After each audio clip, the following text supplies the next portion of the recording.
له شپږیزې ولې پخواني لوبغاړي سر ټکوي.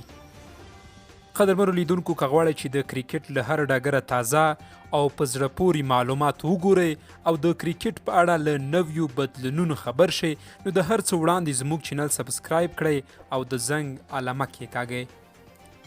له شپږیزې ولې پخواني لوبغاړي سر ټکوي. اکثره هیوادونه کورنۍ کرکټ لري ترڅو د خپلې ملي لوبډلې لپاره له همدې کورني کرکټ څخه لوبغاړي یا استعدادونه غوره کړي. په نړۍ کې د کورني یا تجارتي کرکټ غوره هیواد هندوستان دی چې لوبغاړي او لوبډلې د استعداد له مخې ټاکل کیږي. د افغانستان کورنۍ کرکټ یا شپږیزه چې سږ کال یا اتم کال دی، کال تر بله په شاتګ روانه ده. د کورني کرکټ مبصرین ادعا کوي چې دا ځل شپږیزه د واسطو او خپلوۍ په حساب جوړه شوې ده. اکثره لوبغاړي نوي دي او د ځینې لوبډلو لپاره کم تجربه لوبغاړي لوبډل مشران ټاکل شوي چې د دغې ډلې څخه حمزه هوتک، آفتاب علم او ځینې نور یاد کړي دي.